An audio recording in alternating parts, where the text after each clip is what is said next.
Hello there, and welcome to Sleepy Earth, the place where curiosity gets cozy, and the long story of our planet unfolds at a pace gentle enough to keep you company while you wind down. Tonight, we're not heading out to the far edges of physics, or chasing the strange riddles of time. We're staying a little closer to home. Actually, we're exploring the home itself, because we're stepping into the Cenozoic, the age that began after the dinosaurs left the stage, and continues right up to the moment you're sitting in now. It's a story that stretches across more than 66 million years. A story of mammals stepping out from the shadows, forests spreading like green tides across continents, oceans changing their chemistry and currents, and climates swinging slowly, steadily between greenhouse warmth and an icy breath. And tucked into that story, almost like a late arriving note at the end of a long song, is the rise of us. Humans only appear at the very tail end of this age, but we carry the whole era in our bones. Before we sink into the journey, I want to ask you something simple. Where are you listening from tonight? And what's the world like around you right now? Maybe it's late evening where you are, and you're curled up under a blanket. Maybe you're traveling, watching the lights slide past outside a window. Or maybe it's early morning, and you're using this as a quiet beginning before the day starts moving too fast. It's funny, isn't it, to think that wherever you are, the ground beneath you still holds traces of the Cenozoic, not just as an idea, but as real history, rocks laid down by ancient seas, sediments pressed into stone, fossils of animals that once walked where you now walk. The age we're about to wander through isn't locked away in some distant past. It's under your feet, and overhead, in the air you're breathing.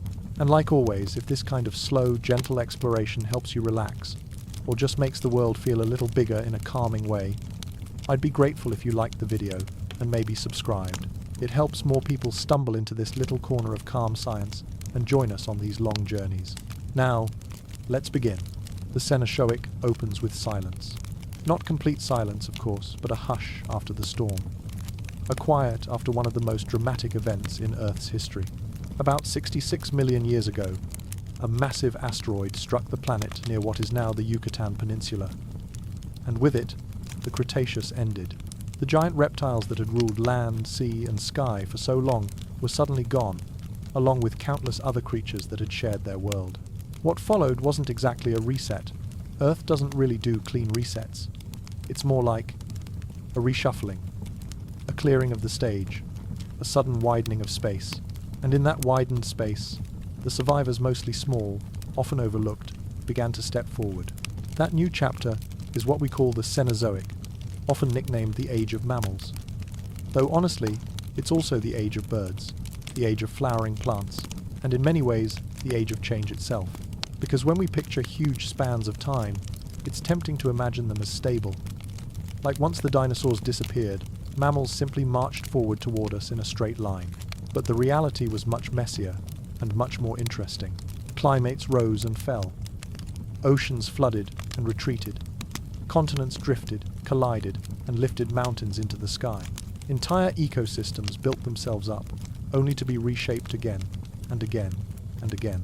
The Cenozoic wasn't just a stage for mammals to get bigger. It was a living laboratory, constantly adjusting. Survival didn't just mean strength, it meant flexibility, innovation, finding a new niche before someone or something else did. So imagine those earliest moments right after the impact. The air would have been thick with dust, soot, and aerosols. Sunlight struggled to reach the surface. Plants suffered, and animals that depended on plants suffered too. Food chains frayed, forests thinned. The world, for a while, must have felt dim. But as months turned into years, and the atmosphere slowly cleared, life began to push forward again quietly, persistently. In that recovery, you would have seen small mammals, many of them resembling shrews, opossums, or early primates darting through undergrowth and leaf litter.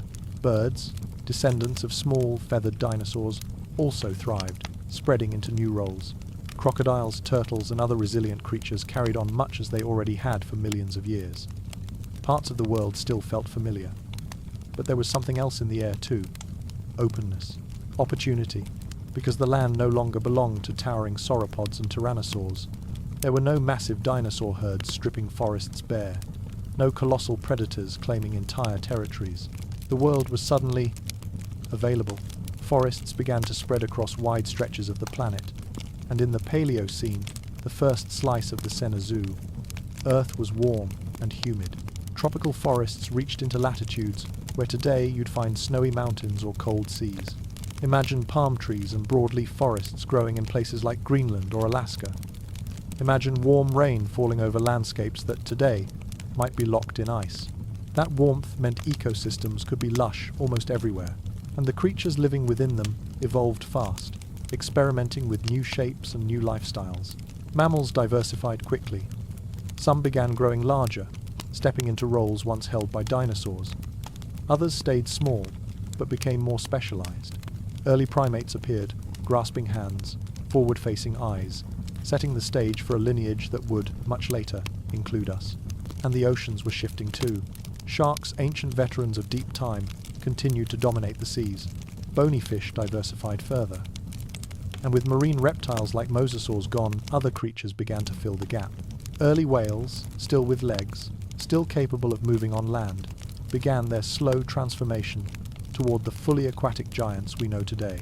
If you could stand on a shoreline during those early Cenozoic years, you'd see coastlines that looked both familiar and alien. Familiar because waves still rolled in, and gull-like birds might have wheeled overhead. Alien because the plants along the shore were different. The insects buzzing around them belonged to species long gone. And in the distance, you might glimpse a group of hoofed mammals that look vaguely like horses, but not quite. Like the idea of a horse, still being sketched out.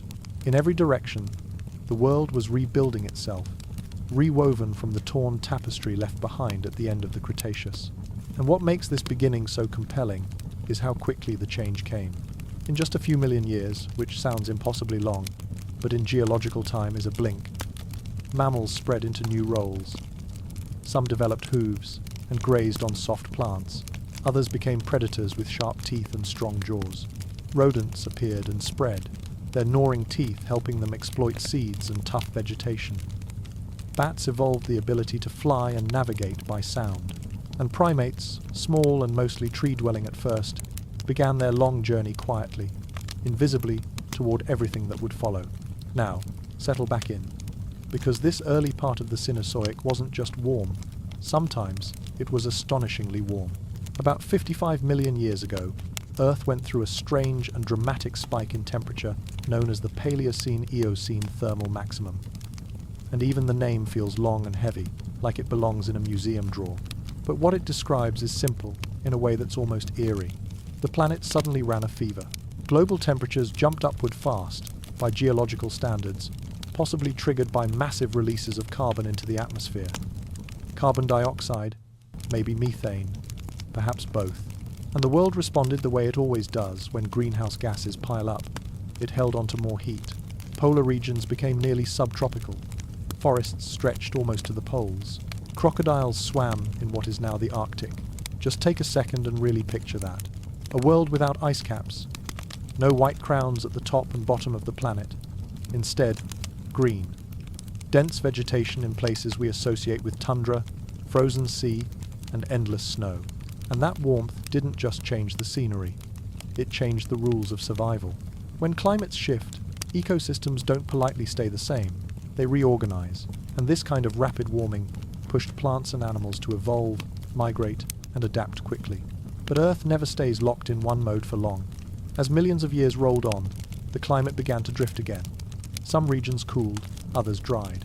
In many places, forests began to thin and retreat, and in their place, slowly at first, grasslands spread. That shift might sound simple. Trees give way to grass, but it's one of the biggest transformations land ecosystems can go through. Forests are about shade, shelter, climbing, hiding. Grasslands are about exposure, distance, speed, and endurance. And as those new open landscapes expanded, they invited a whole new set of adaptations. Grazing animals evolved teeth, designed to grind tough grasses, because grass isn't soft the way leafy forest plants are. It's abrasive. It wears teeth down. So new kinds of teeth appeared, taller and more durable, built for long seasons of chewing. Predators changed too. In forests, you can survive by ambush by waiting in cover, striking quickly, disappearing again. On open plains, you're visible. The hunt becomes a chase, and so predators began adapting to run, to track, to pursue. Birds, meanwhile, continued their own quiet explosion of diversity. Some became swift hunters in the sky. Others became flightless giants on land, living reminders that dinosaurs weren't truly gone, just transformed. And while all of this was happening above ground, the continents themselves were still moving, slowly, relentlessly. During much of the Cenozoic, South America was isolated like a giant island continent. Cut off from the rest of the world, it became its own evolutionary workshop, producing animals that feel almost dreamlike to us now. There were enormous, flightless predatory birds, giant sloths, armored mammals related to armadillos, some of them massive, like walking tanks. Australia, also isolated, followed its own path. There, marsupials filled roles that placental mammals filled elsewhere. Animals that, on other continents, would have been wolves or cats were instead marsupial versions. Different designs, shaped by the same pressures. Over time, collisions between continents reshaped mountains and altered ocean currents. One of the most famous examples is the rise of the Himalayas, formed when India collided with Asia. And those mountains didn't just change the skyline, they changed the climate. Because when a mountain range rises, it redirects wind. It changes rainfall patterns. It creates rain shadows, deserts, monsoons. It can even affect the chemistry of the atmosphere over long timescales by increasing rock weathering, slowly drawing down carbon dioxide. So in a way, the Himalayas didn't just rise up, they reached outward into the atmosphere and tugged on the planet's climate system. This is part of what makes the Cenozoic so fascinating. It's often described as the Age of Mammals taking over, but it's just as much the story of Earth's climate system trying on different moods. There were long, warm intervals, sharp coolings, wet periods where forests marched forward again, and dry stretches where deserts expanded. Glaciers advanced and retreated, sea levels rose and fell, and every swing left a record, in fossils, in the chemistry of rocks, in the DNA of species that survived by adapting. Through all of it, the planet was slowly building toward the world we recognize today. The animals became more familiar, the plants more like the ones in your garden or local park, the landscapes closer to what you'd see on a globe. But if you had lived at almost any point in the Cenozoic, you would still notice differences. Horses, for instance, began as tiny, dog-sized creatures browsing in forests, nothing like the tall grazers of open plains we know now. Elephants had many strange relatives, some with 4 tusks, some with shovel-like jaws. Whales still carried echoes of their land walking past in their anatomy. Even the apes and early humans that would eventually appear were part of a shifting, branching tree full of experiments in form and behavior. And here's something I always find strangely calming. We tell this story as if it has a clear direction, like a river flowing toward the present. But the organisms living through each stage didn't know what was coming. They weren't on the way to anything. They simply lived. They ate, they hid, they hunted, they raised young, they adapted to what was around them. From their perspective, each moment was complete. Each age was its own present, its own now, just as ours feels now. The forests of the early Paleocene weren't waiting for grasslands to appear, and the mammoths of the Pliocene weren't waiting for humans to invent fire. Each moment was full, real, and immediate. So that's the feeling of the Cenozoic's opening chapters. A long breath after catastrophe, a planet reshaping itself, survivors testing new roles, and the slow beginning of landscapes and lineages that will feel increasingly familiar as we move forward. And from here, we'll drift deeper into the details. We'll walk through forests that once covered the world, meet mammals that look like prototypes of the animals you know, follow oceans that sheltered creatures halfway between land and sea, and feel the climate shift from sweltering warmth to an icy grip. And eventually, much later, we'll reach the moment when humans arrive, finding themselves in a world already transformed by millions upon millions of years of change. When we left off, Earth had just opened the Cenozoic with a quiet kind of resilience life, returning after the extraordinary chaos of the impact. And to step into the earliest part of this age, the Paleocene, is to imagine a world both shaken and full of possibility. The dinosaurs that had thundered across the land for more than 100 million years were gone, except for the winged lineage that lived on as birds, and their absence left behind something rare in nature: space. Empty ecological spaces, niches in forests, rivers, oceans, and skies that had once been tightly packed. Now, Suddenly, there was room to spread, to change, to try something new. The Paleocene began around 66 million years ago and lasted until about 56 million years ago. That sounds like a staggering stretch of time, and it is. On a human scale, but in the history of the planet, it's just the opening act of the Cenozoic. So picture a globe without polar ice caps, warmth reaching far toward the poles, lush forests covering much of the land. Even places that are cold and inhospitable today were wrapped in vegetation back then. In Greenland and Alaska, for instance, forests of broadleaf trees and conifers flourished. The air carried more carbon dioxide than it does now, and that greenhouse climate gave the world a deep, humid warmth. On land, the survivors included crocodiles, turtles, amphibians, and especially mammals. Because for more than 100 million years, mammals had mostly lived in the shadows of dinosaurs, literally and figuratively. They had been small, often nocturnal, feeding on insects, seeds, and plants, rarely growing bigger than a badger. But after the extinction, with so many predators and competitors gone, those same mammals began spreading into new forms. Not instantly into giants at first, they were still fairly modest in size, but within just a few million years, some were already larger than anything mammalian before them. One of the earliest groups to take advantage were the multituberculates, an order of mammals that had actually coexisted with dinosaurs for tens of millions of years. They had gnawing teeth similar to rodents, though they weren't rodents themselves. During the Paleocene, they thrived, filling roles from squirrel-like tree dwellers to beaver-like swimmers. For a time, they were among the most successful mammals in history, though later, true rodents would evolve and begin to outcompete them. At the same time, ancestors of modern groups were branching out. Early primates appeared in the Paleocene, small, tree-living creatures with grasping hands and feet perfect for navigating forest canopies. From these quiet beginnings, the primate lineage would eventually give rise to monkeys, apes, and humans. But for now, they were simply small, nocturnal creatures slipping through the Paleocene forest like shadows. And the predators of this time weren't cats, dogs, or bears. Instead, mammals like creodons filled the carnivorous roles. They're extinct now, but during the Paleocene, they were top hunters, sharp teeth, strong jaws. Some were small, some larger, and they preyed on herbivores that were themselves experimenting with new shapes and sizes. And then there were the pantodons, some of the strangest-looking mammals of the Paleocene. They were among the first truly large mammals, some reaching the size of modern-day tapirs or small rhinos, heavy-bodied, blunt-toothed, not especially fast or graceful, but significant, because they represented one of the first serious attempts by mammals to occupy the large herbivore niche dinosaurs had once dominated. The plant world mattered just as much. Flowering plants, which had appeared back in the Cretaceous, spread more widely now. Dense forests covered much of the land. Palms, magnolia, broadleaf plants flourished in the warmth, and because there was no polar ice, sea levels were higher. Coastlines reached farther inland. Shallow seas created swamps and rich wetlands, places that, over deep time, would become coal deposits we mine today. Insects adapted quickly alongside the plants.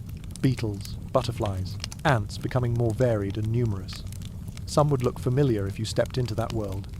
Others would seem strange, lineages long vanished. But their roles were recognizable: pollinating flowers, decomposing plant material, forming the base of food chains. The oceans were dynamic too. Marine reptiles were gone, leaving open space. Sharks continued thriving. Bony fish diversified. And a remarkable story was beginning: the slow birth of the whale lineage.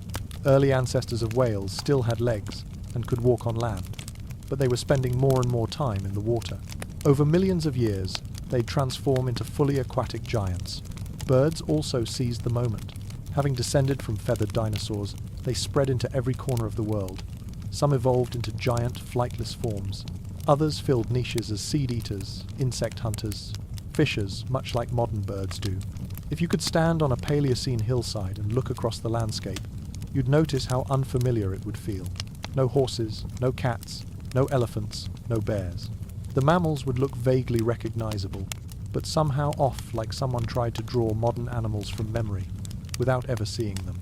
A hoofed animal might resemble a pig, but with strange teeth. A predator might resemble a dog, but with a different skull shape.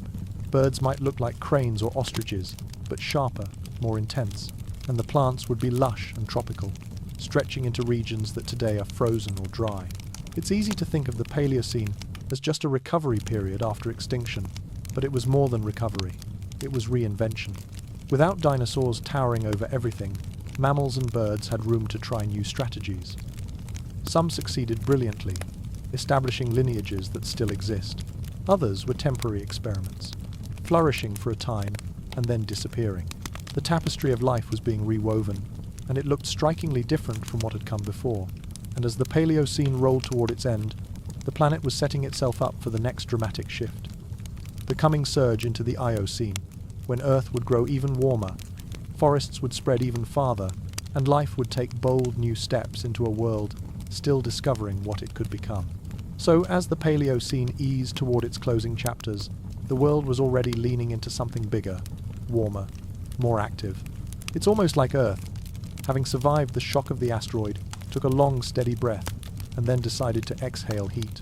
Because the next stretch of the Cenozoic, the Eocene, is where the planet's greenhouse feeling really settles in. Forests don't just hang on, they expand. Life doesn't just recover, it starts experimenting boldly. And in the middle of that, like a bright flare in deep time, comes that famous spike we mentioned earlier, the Paleocene-Eocene thermal maximum. Now, I know it's tempting to treat that phrase like a single event in a textbook, a label you read, nod at, and move past. But if you slow down and imagine living through it even as a small animal, even as a tree, it would have felt like the world was shifting beneath you in real time. Not in hours or days, the way storms feel to us, but in generations. Temperatures climbed, rain patterns shifted, forests marched into places they'd never been. And for animals, that meant the map of what was possible changed almost overnight by geological standards. The Eocene, overall, was a time when Earth felt almost lush everywhere. No polar ice caps, warm oceans, high humidity in many regions, dense forests not just at the equator, but reaching far up toward the poles, filling valleys, wrapping coastlines, covering continental interiors. If you could fly above the planet during this time, you might be struck by how green it looks. Like Earth is wearing a thick cloak of leaves. And under that canopy, mammals continued their quiet takeover, not through one grand victory, but through thousands of small adaptations. They weren't becoming modern yet. They were trying on shapes, testing diets, exploring every available niche the way water fills cracks. Some mammals became better climbers, better jumpers, better fruit eaters. Some began specializing in digging, in running, in hunting, and in the background, birds continued doing what they've always done so well, slipping into gaps, becoming everything from tiny insect hunters to towering land predators. This is also where you can start to feel the story dividing along different paths, depending on where you are on the planet, because geography mattered. A lot. Land bridges came and went, continents drifted closer or farther. And when there was a connection, when animals could cross from one landmass to another, life didn't hesitate. It moved. During the early Eocene, parts of North America and Europe were closer than they are now, and there were routes that allowed migration. That meant animals weren't locked into one corner of the world. They could spread, mix, compete, and diversify. And that movement is one reason we see certain mammal groups suddenly appearing in new places in the fossil record, almost like a door opened and they walked through.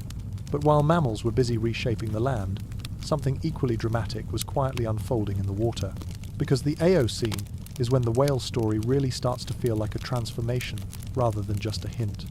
It's hard to appreciate how strange whales are until you remember what they are. Underneath all that sleek anatomy, mammals, warm-blooded, air-breathing, descended from land animals. And in the Eocene, some of those land animals, small hoofed creatures living near rivers and coasts, began spending more time in the shallows. Maybe it started as simple opportunity, fish near the shoreline, food in the water, less competition, a new niche. But once a lineage starts leaning into a new habitat, evolution follows the path of advantage. Anything that helps you survive in the water gets reinforced. So, bodies began to shift. Limbs became better at paddling, tails became stronger, nostrils began to creep upward, ears and skulls adapted for underwater hearing, bones changed density to help with buoyancy and diving. And you don't see this as one sudden leap, you see it as a series of steps. each one slightly more aquatic than the last. That's what makes the early whale fossil record so famous. It's one of the clearest in-between stories we have. Not because evolution is trying to prove a point, but because this particular transition happened to leave a beautiful trail of evidence behind. Meanwhile, above the trees, another mammal lineage was doing something just as daring. Bats. Bats appear early in this age, already capable of true flight, already equipped with the strange brilliance of echolocation. And that's a reminder that mammals weren't just expanding across land, they were claiming the air as well, especially the night sky. Birds dominated daytime flight, but bats slid into the nighttime world, hunting insects in the dark, navigating by sound in a forest where visibility could vanish beneath leaves. That's one of the themes of the Sena Zoo: survival through creative occupation. Not fighting for the obvious role, but finding a new one. And of course, in the trees themselves, primates were quietly refining the traits that would matter much later. Still small, still mostly forest-dwelling, still not special in any cosmic way, but their hands were becoming more dexterous, their vision more forward-facing. Their brains, slowly, subtly, began to shift toward higher complexity. Not because intelligence is some prize, but because navigating a three-dimensional world of branches and social relationships rewards it. In dense forests, it helps to remember who is who.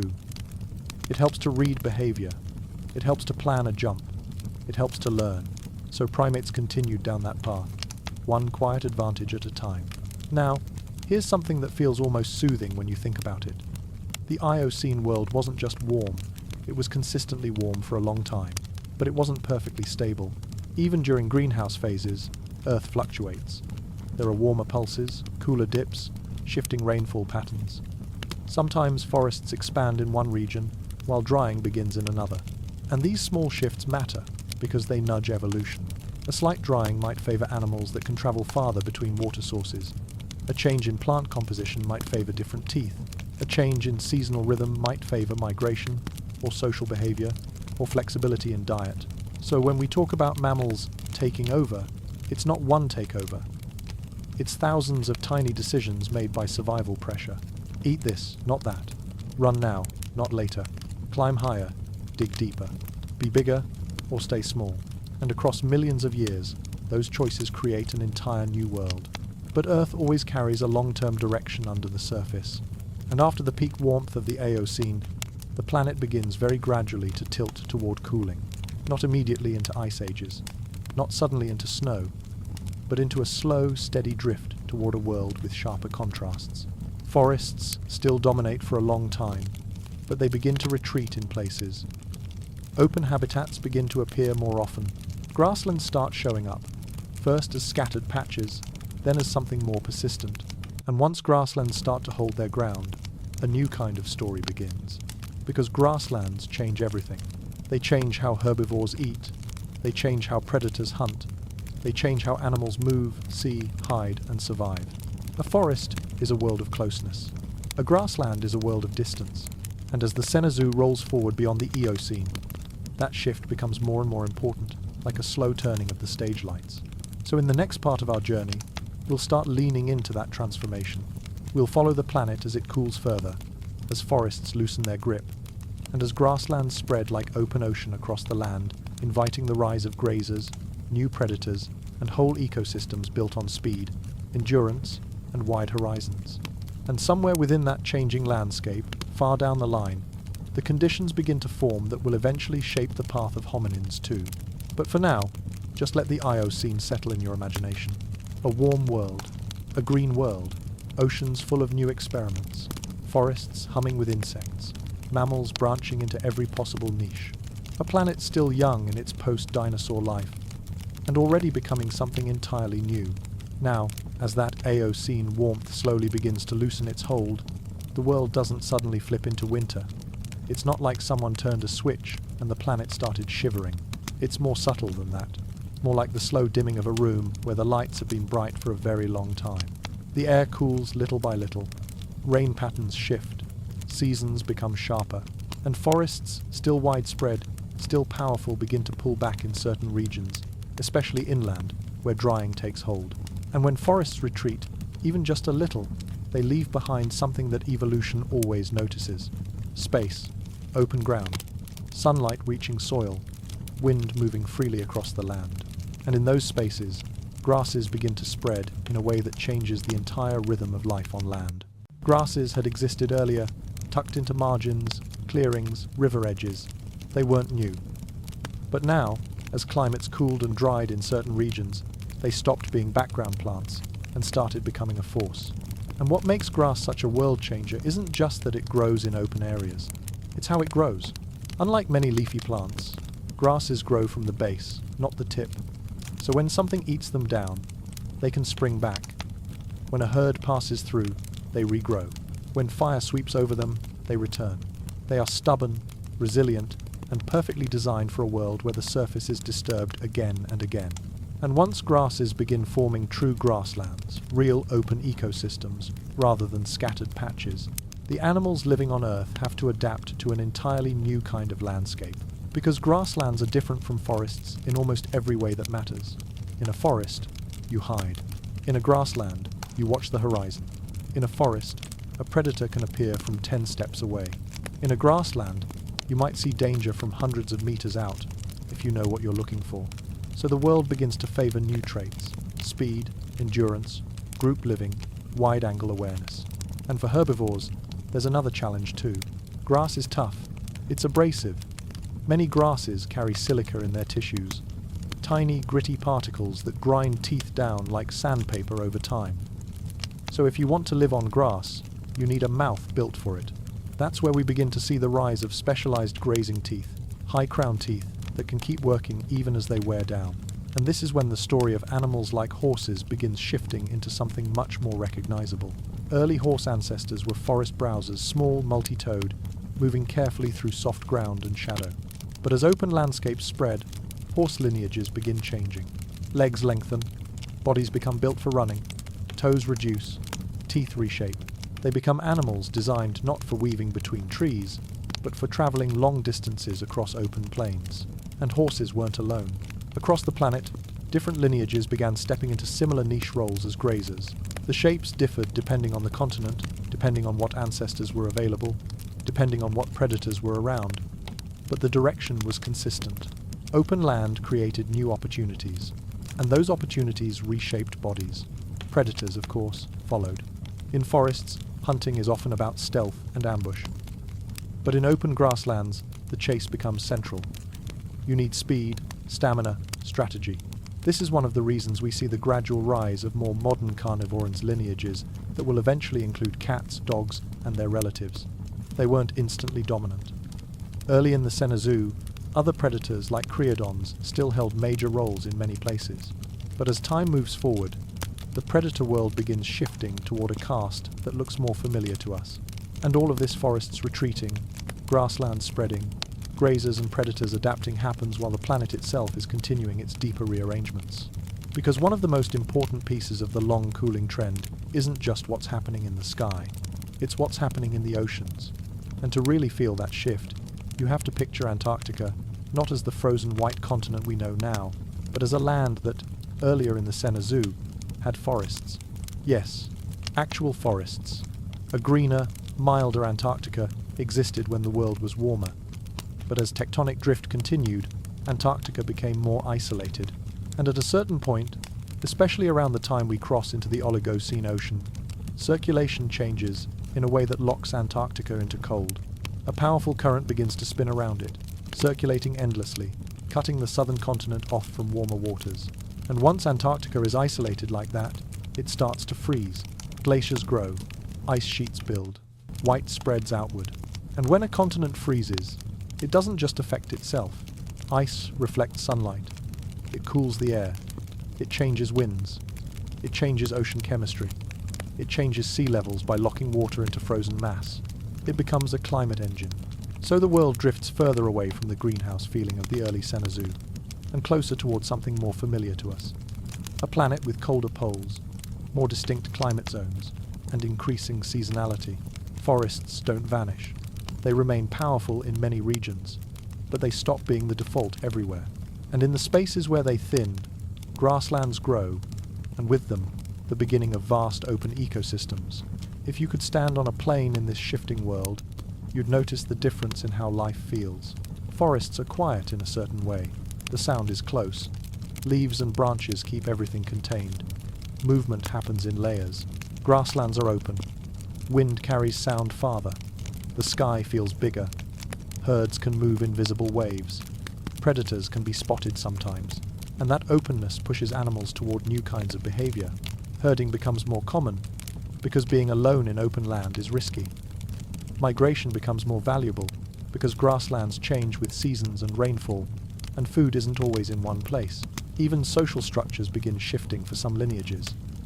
Life in groups means coordination, communication, and memory, knowing who belongs, who leads, who watches, who follows.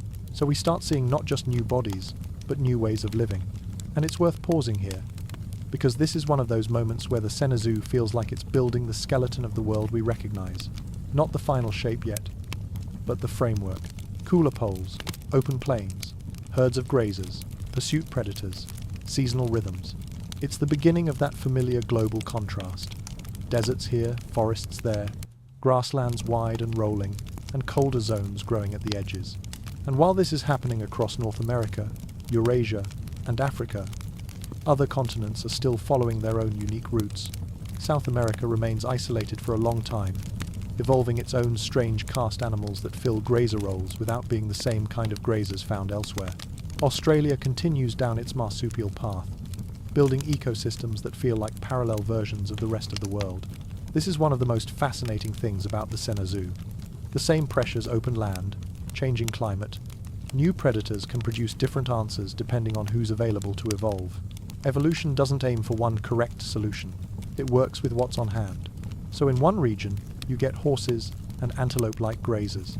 In another, you get strange hoofed mammals unrelated to them, but filling similar niches. In one place, predators become cat-like. In another, birds or marsupials take the apex role. The world becomes a patchwork of experiments, all responding to the same overarching shift: cooling, drying, and openness spreading.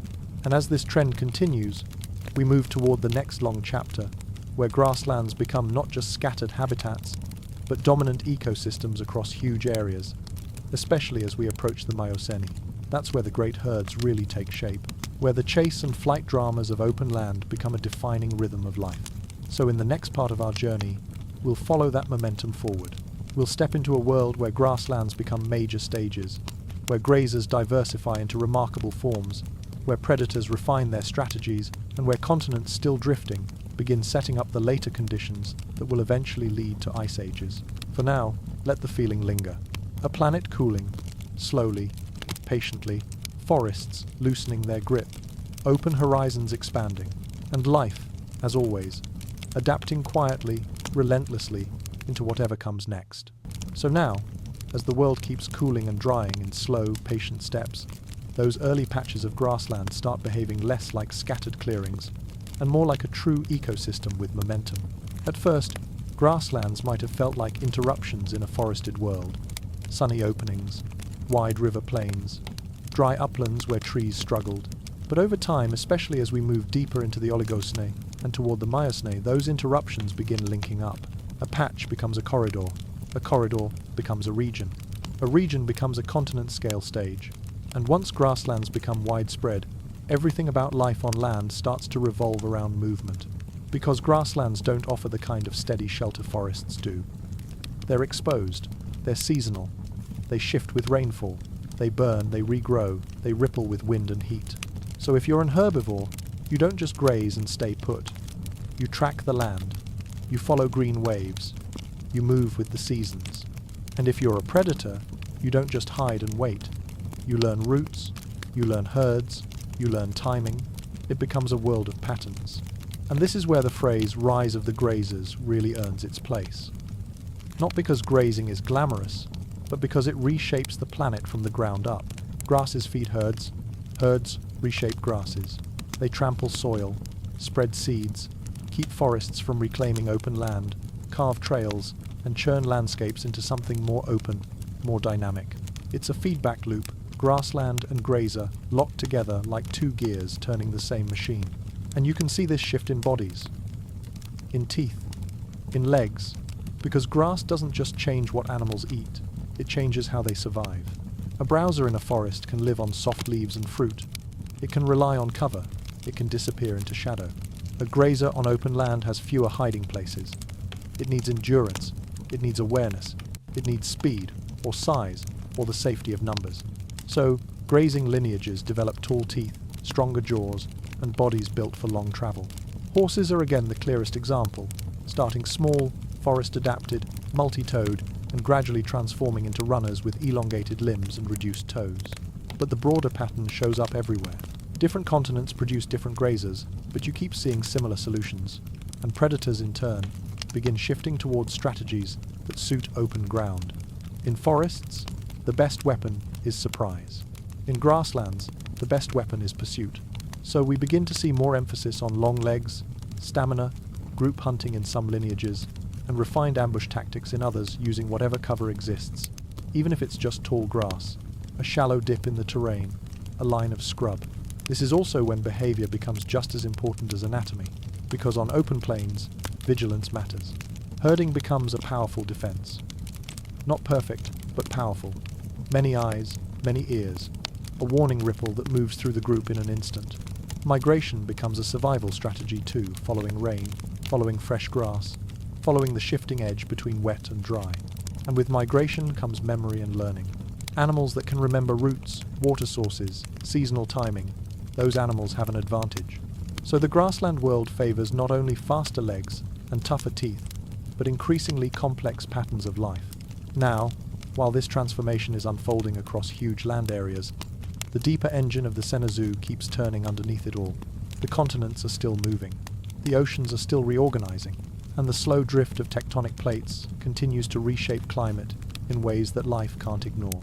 Because the Cenozoa isn't just biology responding to the sky, it's biology responding to the entire planet, land, sea, mountains, currents, chemistry. Take mountain building. As continents collide, mountains rise. And those mountains alter the flow of air and water. They create new rain shadows. They intensify monsoons. They redirect rivers. They help carve deserts, and as rock is uplifted, it weathers. Rain breaks it down, rivers carry its minerals, and those chemical processes draw carbon dioxide out of the atmosphere over long spans of time. So cooling isn't just a cosmic accident, it's a geological consequence, and the cooling trend continues. Antarctica remains locked in ice. Its frozen mass becomes a stable anchor point for the climate system, reflecting sunlight and helping keep temperatures lower than they were in the early greenhouse world. The poles are becoming true forces now, not passive regions, but active players. And as the planet cools, sea levels begin shifting in more dramatic ways. Ice builds. Water locks up on land. Sea levels drop. Then ice melts during warmer pulses, and seas rise again. Coastlines creep in and out like slow breathing. That rise and fall rhythm matters because it repeatedly changes habitats. It exposes land bridges and then drowns them. It opens migration routes and then closes them. It connects populations and then isolates them. And isolation over long enough time creates divergence. New species, new experiments, new branches on the tree. This is one of the reasons the Cenozoa feels so rich in variety. It's not just that life is adapting, it's that the world keeps rearranging the pathways life can take. Now, one of the most dramatic examples of rearrangement comes later, closer to our own time, the rise of the Isthmus of Panama. But even before that, the world is already full of shifting boundaries. Africa presses northward toward Eurasia, gradually changing seaways, building mountain chains, creating new land connections that allow migrations. India continues pushing into Asia, lifting the Himalayas higher, reinforcing monsoon patterns, and subtly tugging on the planet's long-term cooling. Australia continues drifting away, deepening its isolation and protecting its unique marsupial experiments. And South America remains alone for a very long time, evolving in its own direction, producing grazers and predators that look like echoes of familiar roles, but built from entirely different starting points. And this is where the Cenozoa becomes almost like a gallery of alternate Earths. Because in isolated places, evolution creates solutions that are parallel, not identical. A grazer in South America might occupy the same niche as a horse in North America, open plains, tough vegetation, long travel, but it might not be related to horses at all. A predator might fill the same apex role as a big cat elsewhere, but it might be a different kind of mammal, or even a bird. And those differences matter, because later, when continents reconnect, you don't just get migration. You get collision. You get competition. You get entire ecosystems meeting each other like two oceans, mixing, some lineages surviving, others disappearing. So even while grasslands are spreading and herds are growing, the future is quietly being set up by geology. Now, if we slide into the Miocene, the world becomes increasingly recognizable in its rhythms. The Miocene isn't a single mood, it contains warmth and cooling, wet stretches and dry stretches. But it's a time when grasslands truly expand, and with them, large-scale grazing ecosystems become dominant across many regions. And that creates the kind of landscapes that feel familiar to us now. Open plains, savannas, steppes, places where the sky feels huge. Places where herds can stretch to the horizon. Places where predators watch from distance and move with intent. And it's within that kind of world that many animal lineages begin taking on forms we'd recognize immediately. Not fully modern yet, but unmistakably leaning in that direction. Horses becoming horses. Elephant relatives becoming more elephant-like. Cats becoming truly cat-like. Dog relatives refining pursuit and cooperation. Rodents thriving almost everywhere, because small, adaptable bodies and fast reproduction are always a winning strategy, no matter what the climate is doing. And primates, still shaped by their long forest history, are now living through a world where forests are no longer continuous in many regions. In places like Africa, woodlands and grasslands begin forming mosaics, mixed habitats, patches of trees, open stretches, seasonal variability, and those shifting landscapes start nudging certain primate lineages toward new ways of moving and living more time on the ground, more travel between tree clusters, more exposure to open air and open predators. It's not the human story yet, not fully, but the stage is being built.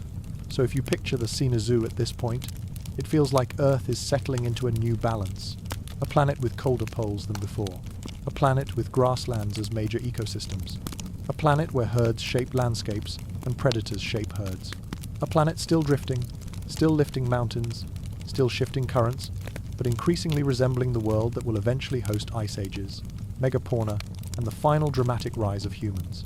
And in the next part of our journey, we'll follow that deep planetary motion more closely. We'll zoom out to the grand shuffle of continents and oceans, how drifting land and changing currents reshape climate, how new seaways open and close, and how those invisible movements set the conditions for the colder world that's coming. Because the Sena Zoo is never just one story. It's always two stories braided together, life adapting on the surface, and Earth reshaping the surface itself. So let's zoom out now, because up to this point, we've been watching life respond to changes in climate and landscape, forests spreading, grasslands rising, grazers adapting, predators evolving. But beneath all of that, there's a deeper motion that never stops. The continents themselves are sliding, not fast enough for you to feel in a lifetime, not even fast enough for a whole civilization to notice. But over millions of years, it's dramatic, it's world-defining, and the Sena Zoo, more than many eras before it, is when Earth's great shuffle begins setting the map into something that looks a lot like what we recognize today. At the start of the Sena Zoo, right after the dinosaurs, the continents were already in roughly modern positions compared to, say, the age of supercontinents. But roughly hides a lot. South America was still isolated. Australia was still linked more closely with Antarctica than it is now. Africa was drifting north like a slow, unstoppable ship. India was racing toward Asia like it had someplace urgent to be. And Europe and Asia weren't the same puzzle shape we see today. There were seaways and shallow oceans in places that are now land. And what's fascinating is how much these slow shifts don't just change geography. They change climate. They change rainfall. They change ocean currents. They change which species meet and compete. They change the very rules of survival. So, if you want to understand why Earth cooled, why ice sheets formed, why grasslands expanded, and why later ice ages became possible, you can't ignore tectonics. The land is not just a stage, it's an active actor. Now, the most iconic collision of the Sena Zoo is almost certainly India meeting Asia. For a long time, India had been an isolated fragment, drifting north after breaking away from the southern supercontinent landmasses, and by around 50 million years ago, it slammed into Asia. That collision didn't just create a few hills, It created one of the most dramatic mountain-building events in Earth's recent history, the Himalayas, and alongside them, the Tibetan Plateau. It's hard to overstate what that means, because when a mountain range that massive rises, it doesn't just sit there looking majestic. It rewires the atmosphere. It alters wind patterns across continents. It shapes monsoons, seasonality, rainfall distribution, and it also influences the chemistry of the planet. Because when mountains rise, fresh rock is exposed. Rain breaks that rock down. Rivers carry minerals. And over deep time, weathering helps draw carbon dioxide out of the atmosphere and lock it away in sediments. So the Himalayas aren't just a geographic feature. They're part of the climate machine. They help steer Earth away from greenhouse warmth and toward cooler conditions. And as that cooling trend continues, ecosystems respond. Forests retreat in some regions. Grasslands spread. Animals adapt to open environments. But India's collision wasn't the only tectonic story. Africa, slowly moving north, began pressing toward Europe and Asia. And as Africa approached, it narrowed old seaways. A massive ancient ocean, known as the Tethys Sea, once separating northern and southern landmasses, began shrinking. Over time, pieces of it vanished, replaced by land, mountains, and the complicated Mediterranean system we know now. And those shifts mattered because oceans are heat distributors. The shape of seaways determines how warm water moves. Close a pathway, redirect a current. Open a pathway, allow new circulation patterns. And currents don't just move water, they move climate. They move rainfall patterns. They move nutrients, which affects plankton, which affects marine food webs, which affects everything above.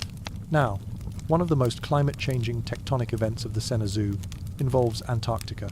Earlier, Antarctica wasn't an ice-locked continent. During the warmer phases, it could support forests and milder ecosystems. But as South America and Australia continued drifting away, Antarctica became more isolated. And at a certain point, the ocean pathway around it opened enough to allow a circumpolar current to form a ring of water spinning around the southern continent.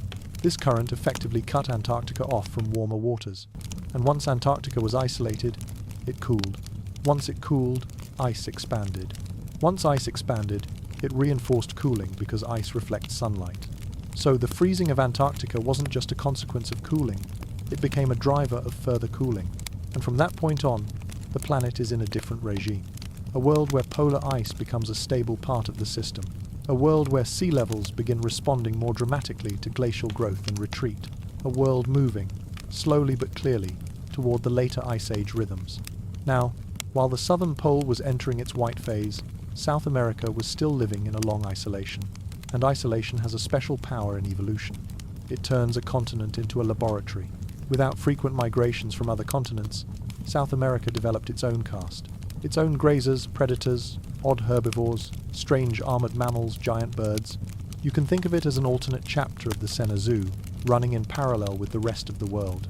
And the same thing is true of Australia. Australia's separation preserved a world dominated by marsupials, where entirely different lineages stepped into familiar roles. It's not that Australia lacked predators or grazers. It's that it filled those roles with different starting materials, different ancestors, different design paths.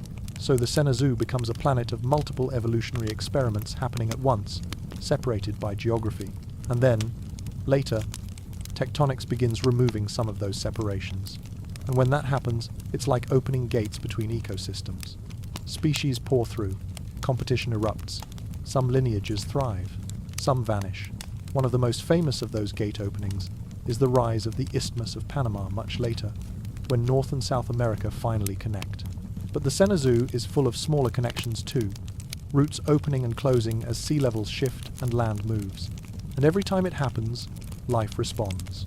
Now, while land is moving, the oceans are also quietly rearranging the way heat and nutrients circulate. The closure of one seaway can strengthen a current somewhere else. The opening of a channel can weaken a warm flow that once protected a coast from cold. And because oceans carry so much heat, these changes often have global effects. That's why tectonic events are often tied to major climate turning points. You're not just changing shorelines, you're changing the planet's internal heating system. And one more thing. Tectonics doesn't just build mountains, it fuels volcanoes. Where plates collide and one slides under another, magma rises, volcanoes erupt, and gases enter the atmosphere. Sometimes those gases warm the planet. Sometimes the ash and aerosols cause short-term cooling. Sometimes eruptions fertilize oceans with minerals, triggering plankton blooms. The effects can be temporary or long-lasting, depending on scale and repetition. So the Xanadu is this constant interplay of deep earth and surface life. Mountains rise, winds shift, rainfall changes, ecosystems reorganize. Seaways, close currents redirect. Climate alters, species migrate or adapt. Ice grows, sea levels drop, land bridges appear, populations mix or split. It's all connected. And what makes it feel almost poetic is that life doesn't get to opt out. Every creature, no matter how small, lives inside that moving system. A tiny rodent in a grassland doesn't know the Himalayas are rising. A whale doesn't know currents are rearranging. A primate doesn't know the planet is cooling. They just feel it as survival pressure, as availability of food, as season length, as the presence or absence of trees. But when you look back over millions of years, you can see the pattern. You can see tectonics as the slow hand turning the wheel. And now, as we move forward in time, that wheel brings us closer to a world that looks increasingly familiar. More open landscapes, more modern-looking animal lineages, more distinct climate zones. And eventually, this is the big one, more ice. Because once Antarctica is frozen and the planet is already trending cooler, it only takes the right orbital conditions to start triggering major glacial cycles in the northern hemisphere. That's when the ice ages begin. That's when sea levels pulse dramatically. That's when megafauna flourish. That's when humans appear right near the end and find themselves living inside a world shaped by ice rhythms. So in the next part, we'll start stepping into that later Xanadu world. We'll watch the climate cool further, see the rise of more modern animal communities, and feel the planet moving toward the repeated glacial cycles that will define the Pleistocene. For now, though, let this sink in. The Xanadu wasn't just life evolving on a stable Earth. It was life evolving on a planet that was constantly rearranging itself. A moving map, a shifting ocean, a rising mountain, a freezing pole, a world where the ground itself was part of the story. So now we're coming closer to the stretch of the Xanadu that many people instinctively picture when they hear the phrase ancient Earth. Because the further we move toward the later chapters, especially the Pliocene and then the Pleistocene, the planet starts feeling more and more like a recognizable version of home. Just turned slightly wilder, slightly stranger, and often a lot colder. Earlier, the Xanadu had that greenhouse softness. A world of forests stretching far, warmth reaching the poles, life experimenting in every direction. But by the time we slide into the later Xanadu, Earth has shifted into a different mood. The poles matter now. Ice isn't a rare thing, it's a growing presence. Grasslands are widespread in many regions, shaping herds and predators.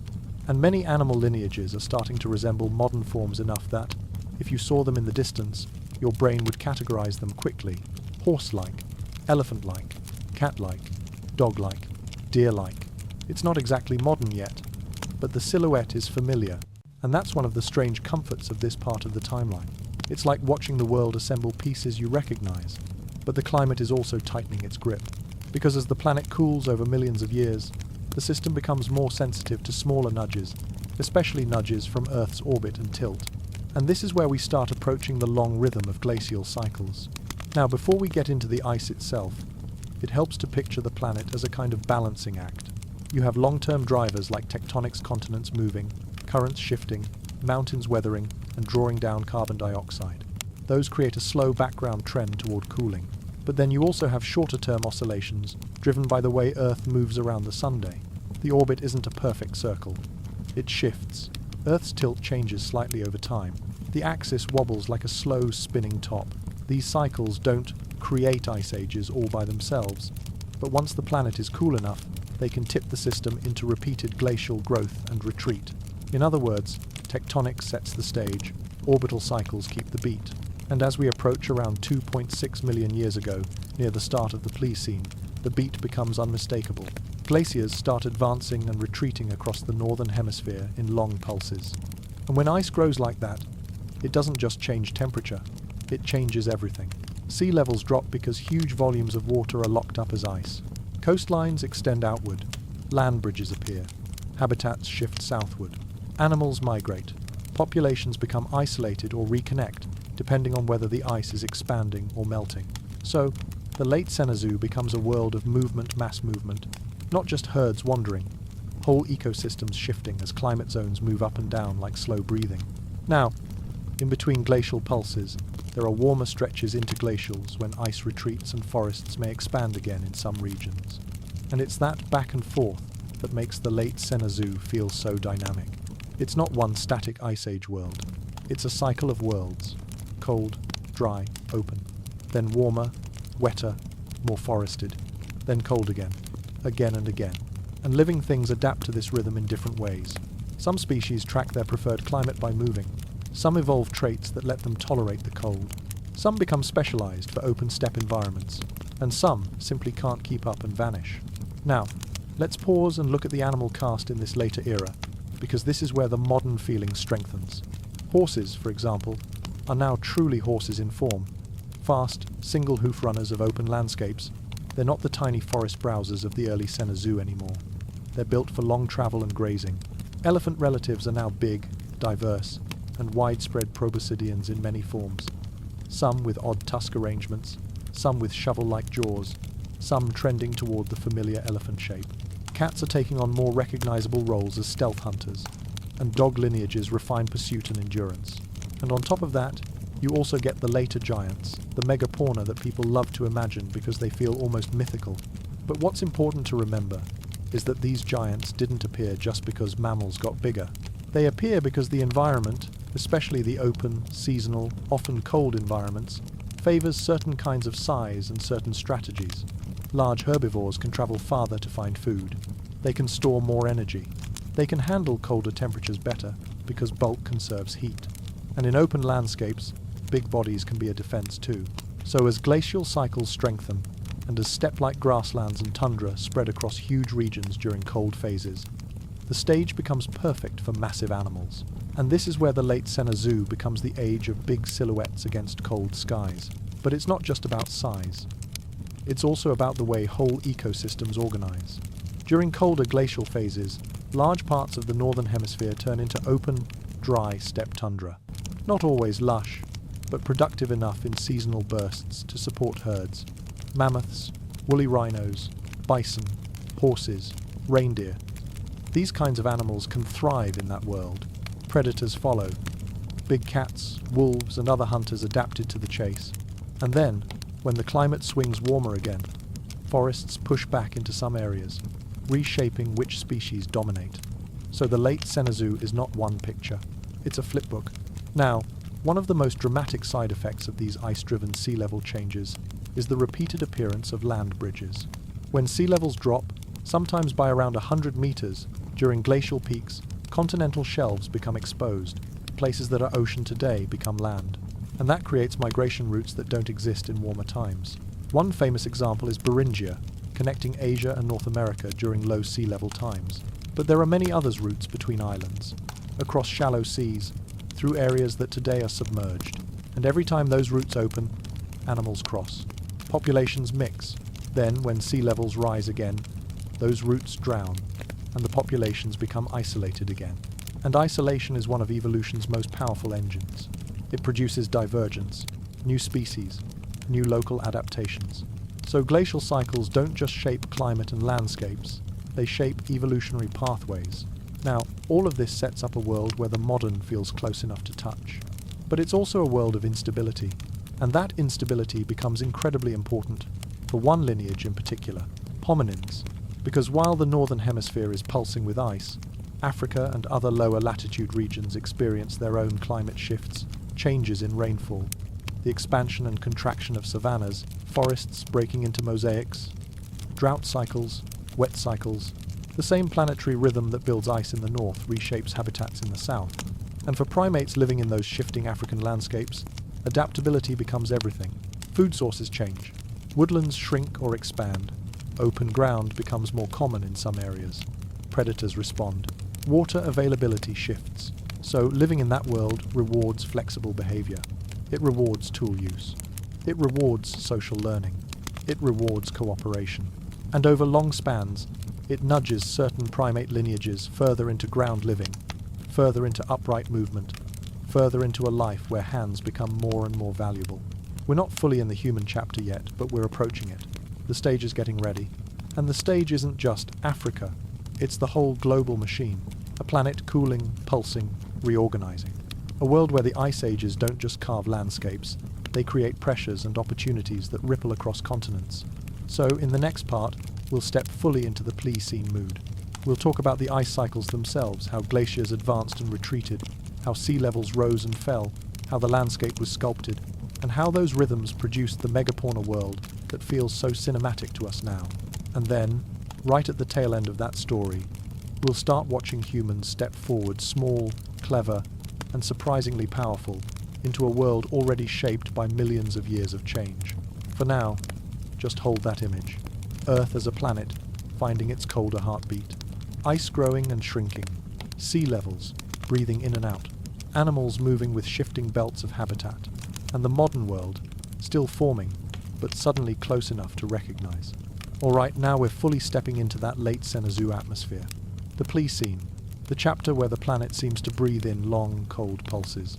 Where glaciers don't just exist in distant mountains, but spread outward, slow, heavy, relentless, until huge parts of continents are buried under ice. And then, after tens of thousands of years, the breath changes. The world warms. Ice retreats. Rivers surge with meltwater. Coastlines shift. Forests push forward again, in some places. And then, inevitably, the cycle turns once more. This is why it's more accurate to talk about the Pliocene as a series of ice ages, rather than one single frozen era. It's a rhythm, a repeating pattern of glacial and interglacial periods. A climate heartbeat with a tempo measured in tens of thousands of years. And what triggers that heartbeat isn't one big dramatic event like an asteroid. It's something much quieter, something almost delicate. The way Earth moves around the Sunday, the orbit changes shape slightly over time, sometimes more circular, sometimes more stretched. The tilt of Earth's axis shifts a little, changing how intense seasons are. And the axis also wobbles, slowly altering when and where sunlight hits most strongly. These are the Milankovitch cycles: eccentricity, obliquity, and precession. And by themselves, they're subtle. They don't instantly freeze the planet. But once the world is already cool enough, thanks to tectonics, thanks to Antarctica's ice, thanks to lower greenhouse gas levels, they become the timing mechanism. A small change in summer sunlight in the northern hemisphere can mean the difference between snow melting away or lingering year after year until it builds into ice sheets. Because if summer doesn't melt all the winter snow, ice can grow. And once ice grows, it changes the planet's reflectivity. More ice means more sunlight bounced back to space, which means more cooling, which means more ice. So glaciation is both a response and a feedback loop. Now imagine what that does to the map. During glacial peaks, massive ice sheets covered huge areas. In North America, ice spread down from Canada into what is now the northern United States. In Europe, ice covered Scandinavia and extended into northern and central regions. In parts of Asia, glaciers spread across Siberia and mountain systems. And even outside the ice itself, climates shifted. Winds strengthened. Dryness expanded in some places. Dust storms became more common. Grasslands and steppe environments stretched across wide regions where forests had once held ground. So even animals living far from the ice felt its presence. Because ice reshapes the atmosphere, and the atmosphere reshapes everything else. Now, one of the most immediate and dramatic effects of glacial growth is sea level. When ice sheets expand, they lock up huge amounts of water on land. And when that happens, sea level drops sometimes by around 100 meters during the most intense glacial peaks. That's enough to expose entire continental shelves. Suddenly, coastlines are farther out. Shallow seas become land, and land bridges appear. Places that are separated by water today become connected. And this is how animals and eventually humans moved into new continents. Beringia, connecting Asia and North America, is the most famous example. But there are other crossings too. Routes between islands, new pathways along coastal plains, expanded land in places like Southeast Asia. And when interglacial warmth returns, sea levels rise again. Those land bridges drown, and populations become isolated once more. So the Pliocene isn't just about cold. It's about connectivity and isolation, cycling over and over again. It's about migration routes, appearing like doors opening, and then slamming shut again. Now, let's talk about what this does to life. because this is where the Pliocene becomes unforgettable. This is when Earth becomes a world of megafauna, giant animals shaped by cold climates, open habitats, and seasonal abundance. And it's easy to imagine them like characters in a dramatic documentary montage. Mammoths moving in herds across snowy steppe, woolly rhinos pushing through wind-blown grass, bison traveling in huge waves, reindeer and musk ox surviving in bitter cold, and predators stalking them, wolves, big cats, other hunters tuned to the pace of open land. But these animals weren't just big because it was cool. Their size, in many cases, was an advantage in that world. Big bodies retain heat better. Big bodies can store energy for harder seasons. Big herbivores can travel farther to reach food. And in open landscapes, being large can also reduce vulnerability to predators, especially if you're part of a herd. So we get these huge, powerful grazing communities. And where prey goes, predators follow. Saber-toothed cats, for example, become icons of this world. And they weren't just slightly bigger house cats with scary teeth. They were specialized hunters with strong forelimbs, powerful necks, and those long canines designed for delivering killing bites in a particular style, often thought to involve ambush, grappling, and precise strikes to vulnerable areas. Wolves' ancestors of modern wolf-like lineages refine pack behavior. Hunting in groups is incredibly effective in open environments, where prey is large, fast, and alert. And then there are other predators too, region by region, each adapted to the shifting habitats of cold cycles. But the Pliocene megafauna isn't only a northern story, because while ice sheets dominated the north, other continents had their own giants. South America still carried the legacy of long isolation, producing enormous ground sloths, giant armored mammals like gypodons, and other strange beasts that feel like they belong in a fantasy world. Australia, with its marsupial history, had massive forms, two giant wombat relatives, towering kangaroos, predators like thylo, and giant birds. And Africa, while not covered in ice sheets, experienced massive climate shifts in rainfall and vegetation, shaping megafauna communities that were both rich and resilient. So the Pliocene is global. It's not just snow and ice. It's a world of climate swings, affecting every region differently. And those swings mean constant adaptation. One glacial period might expand grasslands and dry environments in some places. An interglacial might bring forests back. And animals track their habitats, migrate, adjust diets, change ranges. This is why the Pliocene is so full of movement, even though we picture it as frozen. It's actually a world in motion. Now, the landscape itself is being carved in these cycles too. Glaciers grind rock like slow bulldozers. They carve valleys, they deepen basins, they scrape the land and leave behind deposits, moraines, drumlins, eskers features that still shape modern geography. The Great Lakes, for example, owe their existence to glacial sculpting. Fjords, those deep, steep coastal valleys in places like Norway, are glacial signatures. Even soils fertile, thick, spread across regions can be glacial gifts, left behind as ice retreated and ground rock into fine, mineral-rich sediment. So in a strange way, the Pliocene didn't just shape animal life. It shaped the literal surface that later human civilizations would grow on. Now, here's where the story tightens. Because the Pliocene isn't just the age of megafauna. It's also the age when humans begin appearing, evolving, and spreading. And what makes that so striking is the timing. Humans show up late, very late. The Cenozoic has been going for tens of millions of years. Ice cycles have begun. Great herds are moving. Predators are hunting. And then, in the final moments, a lineage of primates steps onto this stage, upright, tool-using, social, adaptable, not dominant at first, not physically impressive compared to mammoths or big cats, but different in a way the ecosystem hasn't seen before.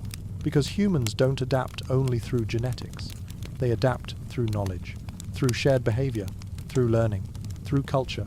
Even early in human evolution, you can see that advantage forming. Tool-making means you can change how you hunt, how you process food, how you defend yourself. Fire means you can extend activity into cold nights, cook food, shape landscapes. Cooperation means you can take on prey larger than any single individual could manage. So, while megafauna are adapting in bodies, fur, fat, bulk, migration, humans are adapting in strategy. And the Pliocene, with its instability, might have been the perfect training ground for that. Because if your environment shifts again and again, dry, wet, forest, grassland, cold, warm, then flexibility becomes the most valuable trait. And humans, even early humans, are built around flexibility. So in the next part, we'll follow that human emergence more closely. We'll move from humans as late arrivals to humans as a new kind of force. I think you watching. We'll look at how Homo lineages spread during glacial cycles, how land bridges and shifting habitats helped shape migrations, and how humans began interacting with megafauna in ways that would eventually change the world. For now, let this Pleistocene world settle around you, a planet pulsing with ice, sea levels rising and falling, land bridges appearing and disappearing, herds moving across vast open landscapes, predators following, and somewhere among all of it, small groups of clever primates, carrying stones shaped into tools, learning how to survive in the cold breath of a changing Earth. So here's the moment where the Senazoo story takes a turn that feels almost unfair in how quickly it happens. Because for tens of millions of years, the main forces shaping life were slow and impersonal. Continents drift, mountains rise, oceans rearrange their currents, climate warms, cools, pulses, and life responds patiently, step by step, generation by generation. But then, late in the Pleistocene, a new kind of influence arrives. Not an asteroid, not a volcano, not a shifting seaway, a species. And at first, it doesn't look like much. No claws, no fangs, no thick fur like the great cold-adapted herds. Just small bands of upright primates moving across landscapes that can turn hostile fast. But what they bring into the world is something evolution hasn't really seen in this concentrated form before. Tool-making that improves rapidly, knowledge that accumulates, cooperation that scales, and imagination that lets them plan beyond the immediate moment. Humans arrive as a biological creature, but they spread as a behavioral force. And that's why, when we reach this part of the Senazoo, the timeline suddenly feels like it accelerates. Because human change doesn't need to wait for slow genetic shifts the way most adaptations do. A new tool design can spread in a generation. A new hunting strategy can spread in a season. A new way to survive winter can be taught, not evolved. So the story begins to shift from deep time to something closer to a sprint. Now, to ground this in the Pleistocene world we've been building, it helps to picture what early humans were stepping into. They weren't entering a gentle, stable planet. They were entering an Earth with a heartbeat of ice, glacial cycles advancing and retreating, sea levels dropping and rising, habitats shifting north and south, dryness and rainfall changing patterns, especially in Africa. In other words, humans emerged in a world where stability was not guaranteed, and that may have been exactly the kind of world that favors a flexible mind. Because if your environment changes constantly, the best survival trait isn't just strength, it's adaptability. Now, long before Homo sapiens appears, the hominin story begins with earlier lineages experimenting with upright walking and mixed habitats. But what's striking is how, by around 2 million years ago, with Homo erectus, we start seeing something that looks like the first truly global human trajectory. Homo erectus wasn't just a clever primate. It had a body built for endurance. Long legs, efficient movement, the ability to travel. And traveling matters when environments are shifting and resources are patchy. Add to that stone tools more refined than before, and the controlled use of fire, and you get a species that can do something most animals can't. Carry a toolkit across climates. Fire means warmth. It means protection. It means cooked food, more energy extracted from meals, less chewing, easier digestion. It means you can stay active at night. It means you can occupy colder regions that would otherwise be lethal. So, as the Pleistocene cycles continue, humans begin spreading beyond Africa, into the Middle East, into parts of Asia, into Europe, over long spans, yes, but still astonishingly fast compared to most mammal migrations across geological time. And it's worth pausing here to remember, humans didn't spread as a single wave with one story. Different Homo lineages rose, spread, and sometimes vanished. Some interbred, some competed, some survived. The family tree is messy and branching, not a straight line. And the Pleistocene is where that branching becomes deeply important. Because glacial cycles repeatedly opened and closed migration routes. When sea levels fell, new land appeared. When climates cooled, certain corridors became passable. When climates warmed, forests expanded, or seas rose, isolating populations again. So human groups weren't just evolving in place. They were being separated, reunited, and separated again like beads sliding along a string that keeps shifting. This is why we later see multiple human lineages existing at the same time. Neanderthals in Europe and parts of Western Asia, Denisven in parts of Asia, and Homo sapiens emerging in Africa and eventually spreading outward. And rather than existing in total isolation, these groups sometimes met. They interbred, they exchanged genes, they competed, and the genetic echoes of those meetings still remain in modern humans. Which is a strange thought, isn't it?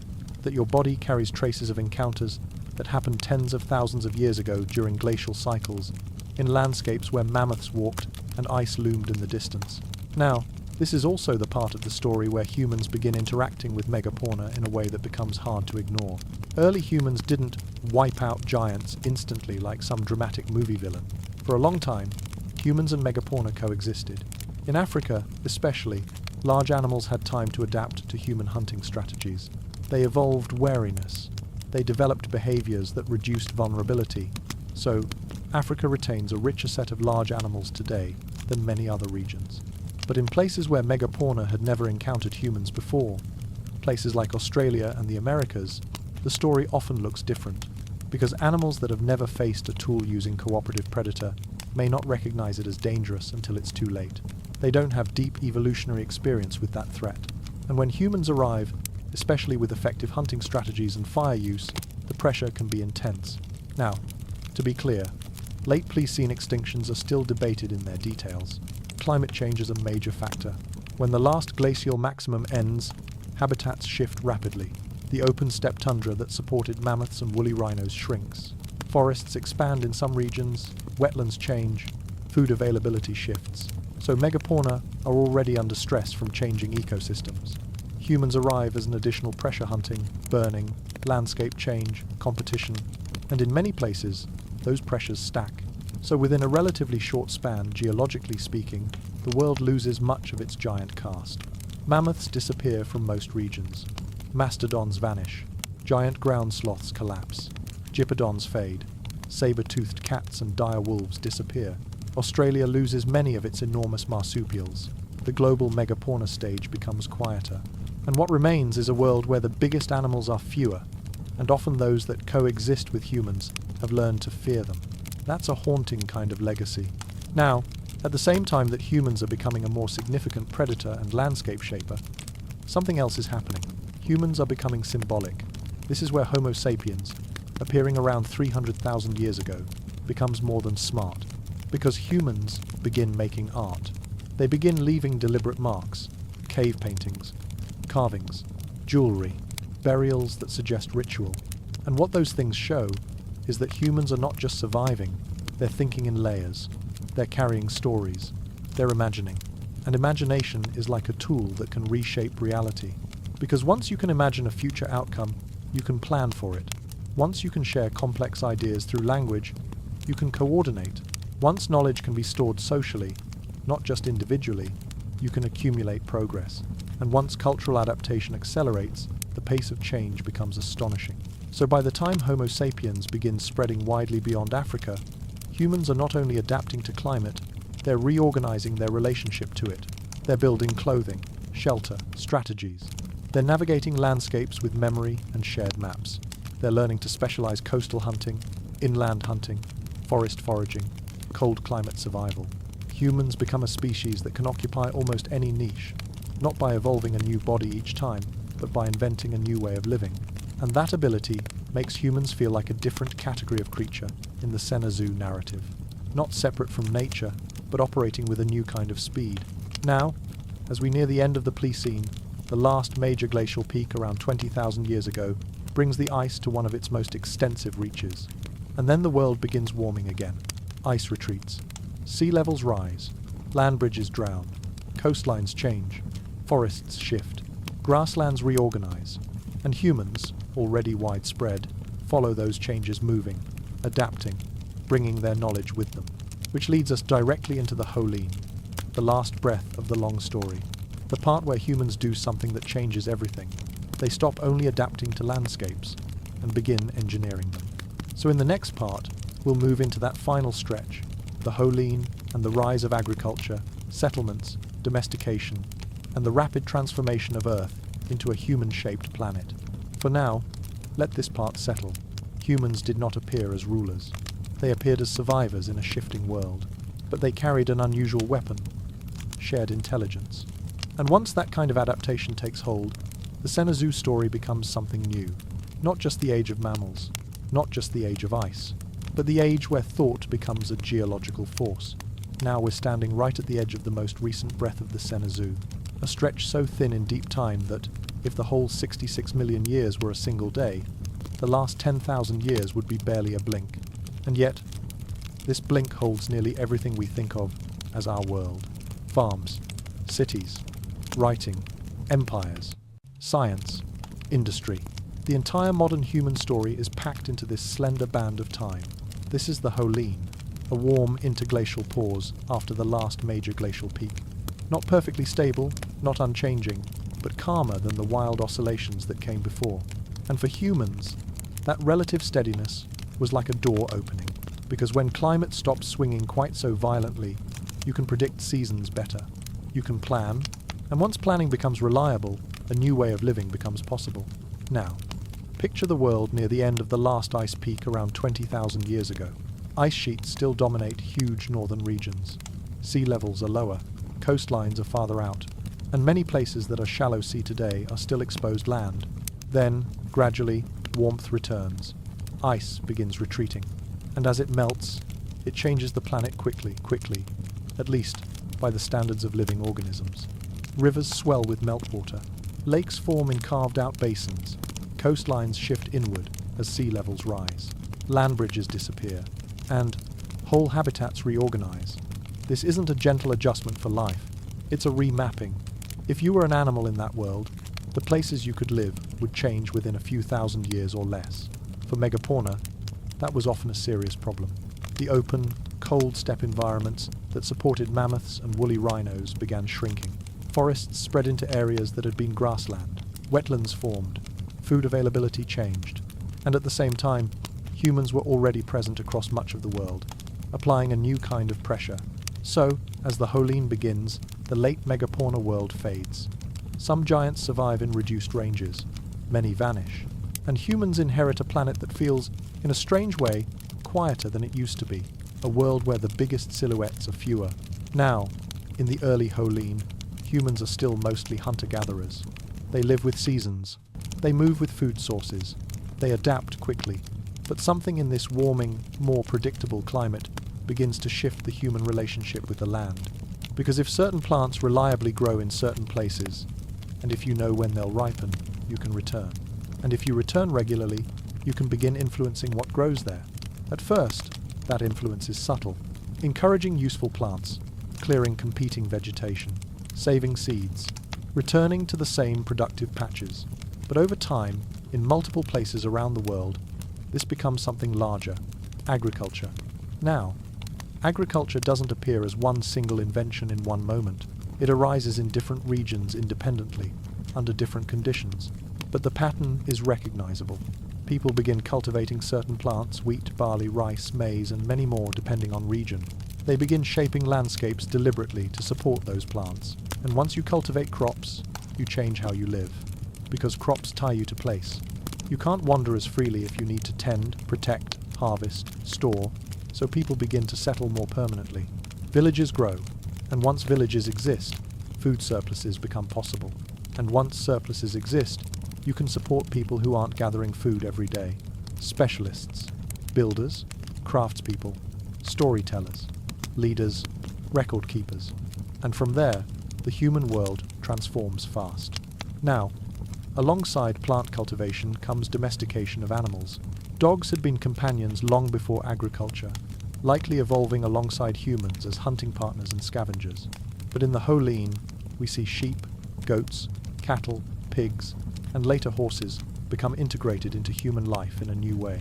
Not just prey, not just wild neighbors, but partners, resources, and over time moving pieces of human economy. And the consequences ripple out. Domesticated animals provide meat, milk, hides, labor, transport. They also bring diseases, population changes, new social structures, new conflict patterns. So as agriculture and domestication spread, humans become more densely packed. Cities emerge. Trade routes form. Writing appears in multiple regions. And suddenly, humans are not just another species adapting to ecosystems. They're reorganizing ecosystems around themselves. This is where the Holocene becomes the chapter where Earth begins adapting to humans. Forests are cleared for farmland. Wetlands drained or managed. Rivers redirected through irrigation. Fire used not only for warmth, but for landscape shaping, clearing vegetation, encouraging growth of certain plants, managing hunting grounds. Species are moved across regions deliberately and accidentally. Crops and domesticated animals spread beyond their original ranges. Invasive species appear. Soils change. And the chemical signature of human activity becomes visible in the land itself. Now, this is also where the pacing of time feels almost dizzy compared to earlier Cenozoic chapters, because in the Age of Ice, a major change might take tens of thousands of years. In the Holocene, a major change can happen in a few hundred. A new farming technique spreads, a new tool appears. A new political structure reshapes whole regions. A migration wave moves populations, and the planet responds. In the deep time sense, the Holocene is still a thin layer, but in that layer, humans become loud. Now, the Holocene climate isn't perfectly steady. There are droughts, floods, cool periods, warm periods, and these shifts often tie directly to human history. Civilizations thrive during stable or favorable conditions. They struggle or collapse when rainfall patterns change or river systems fail. You see it in stories of regions drying, harvests failing, migrations happening. The Holocene is calmer than the Pleistocene, but it still has teeth. And humans learn sometimes the hard way that climate still sets boundaries. Even a powerful culture can crumble if the rain doesn't come. Yet overall, compared to the earlier glacial cycles, the Holocene gives humans a window. And humans sprint through it. Populations expand. Settlement spreads. Technology accelerates. And then, in the very recent slice, especially the last few centuries, human activity becomes something closer to a geological force. We burn fossil fuels that were formed from ancient biomass laid down across millions of years. We release carbon that had been locked away deep underground. We change the chemistry of the atmosphere at a pace that resembles ancient rapid warming events, but compressed into decades. We push species into extinction. We reshape landscapes with cities, dams, roads, mining, and we do it at a speed that, in deep time, is almost instantaneous. This is why some people argue we've entered a new chapter entirely, often called the Anthropocene. It's debated as an official geological term, but the idea behind it is simple. Humans have become a planetary influence, not just locally, globally. And whether or not it becomes an official label, its roots are here, in the Holocene, when humans stopped being only participants and became engineers. Now, if you step back and compare the Holocene to earlier Cenozoic chapters, it's almost surreal. For most of the Cenozoic, nature reshaped itself through slow processes. Forests rose and fell, grasslands spread, ice advanced, megafauna flourished and vanished. But the timeline always felt vast. Now, in the Holocene, the story compresses. Humans push change at human speed, generations, years, even days, which raises a strange, quiet question. What does it mean to live in an era where the main driver of change might be us? Because the Cenozoic isn't over. We're still in it. The planet still has its tectonic motions, its orbital cycles, its long-term climate machinery. But now, layered on top of that is human choice, human industry, human policy, human decisions. And that's a new kind of variable.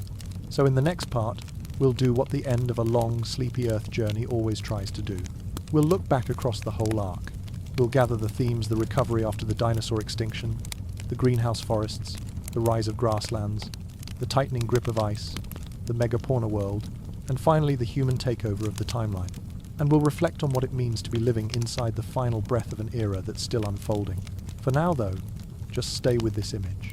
The Holocene is a quiet, warm pause after ice, a calm enough window for seeds to become fields, for camps to become villages, for villages to become cities, for humans to become a shaping force, a thin layer in deep time, but a layer that changes everything. So now we're at that gentle part of the journey where we turn around and look back slowly, carefully, across the whole sweep of the Cenozoic. Because when you've spent time wandering through 66 million years, it helps to pause and let the pattern settle, not as a list of epochs and names, but as a single unfolding mood. A long story of recovery, experimentation, rearrangement, and eventually recognition. And the closer we get to the present, the more the world feels familiar. Not because it became calmer, but because it became ours. The Senezu begins in the shadow of an ending, a planet stunned by impact. Not a dead planet, never that, but a planet forced into a sudden reset of dominance. The massive dinosaur-shaped structures that organized ecosystems for so long were gone. And what followed wasn't an instant takeover by something new. It was a slow refill, a careful rebuilding, a reshuffling of what survives and what can now expand. That early hush, the Paleocene atmosphere, is one of the strangest feelings in Earth history, because you can almost sense the empty spaces. The ecological rooms that used to be occupied by giants are suddenly vacant, and the creatures that remain are mostly small, cautious, flexible. Insects, birds, crocodiles, turtles, small mammals that had lived for ages under the pressure of bigger neighbors. And those mammals, with their quick reproduction, their adaptable diets, their ability to hide and endure, begin to explore those empty spaces, not with intention, of course, but with trial after trial after trial. Evolution opening drawers and pulling out designs. Some that last, some that vanish, some that leave only fossils and a sense of what might have been. And the planet, in those early Senezu chapters, is warm. Warm enough that forests become the great blanket. They spread across continents, reaching latitudes that feel impossible to imagine now.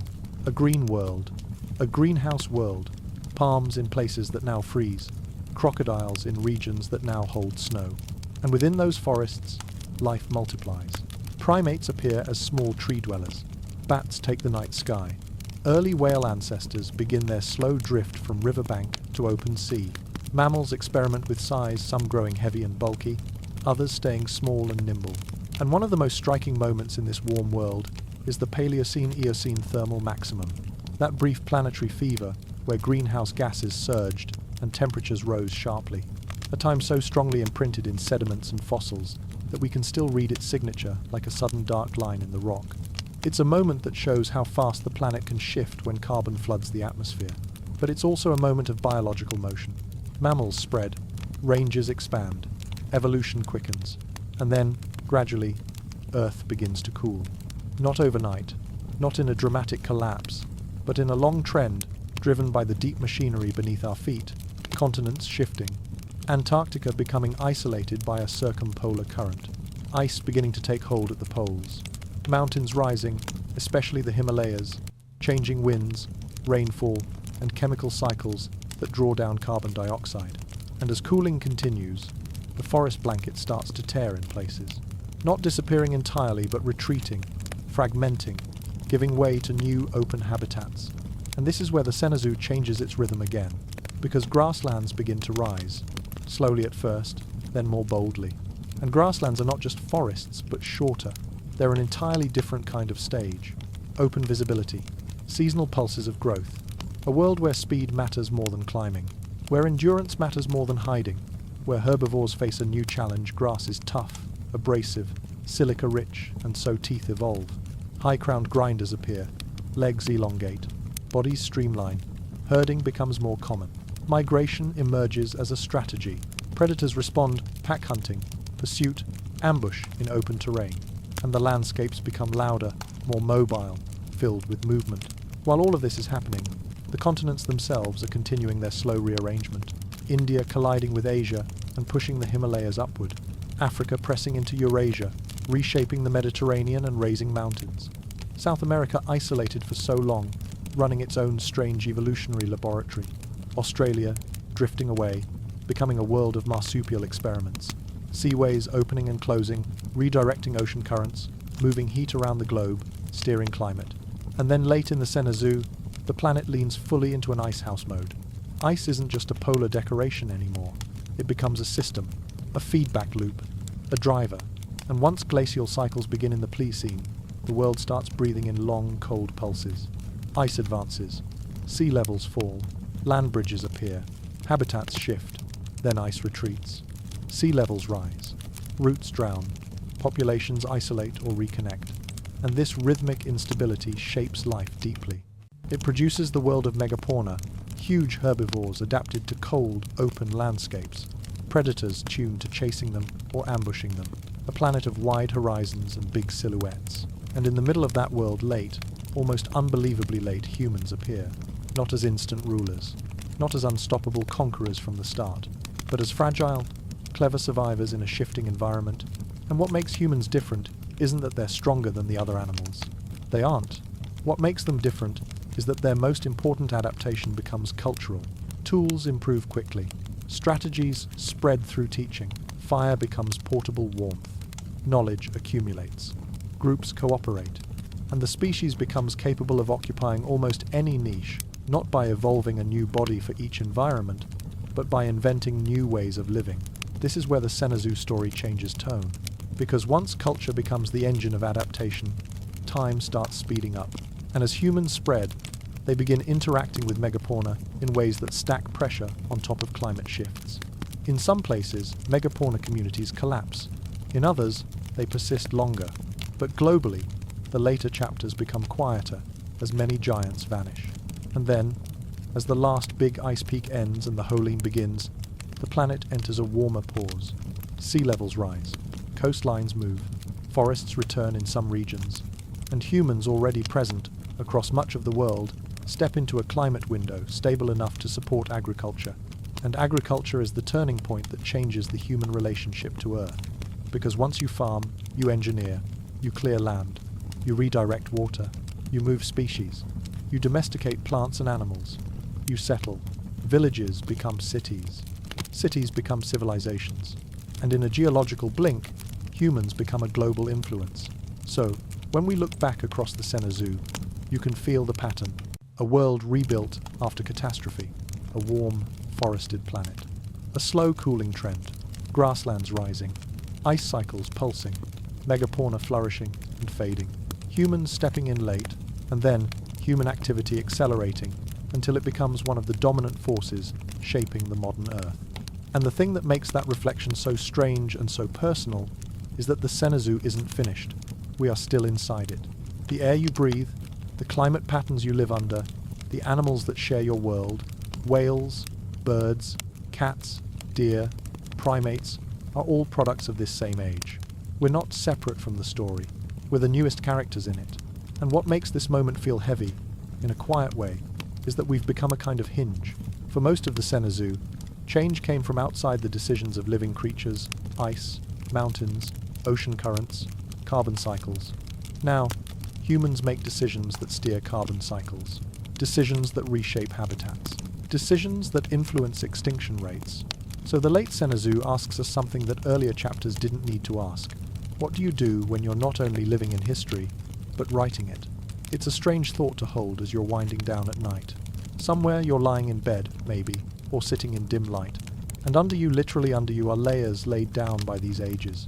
Fossil seas, glacial sediments, ancient soils, and above you is an atmosphere that has shifted again and again across the Senazoo, now carrying both the signatures of natural cycles and the signatures of us.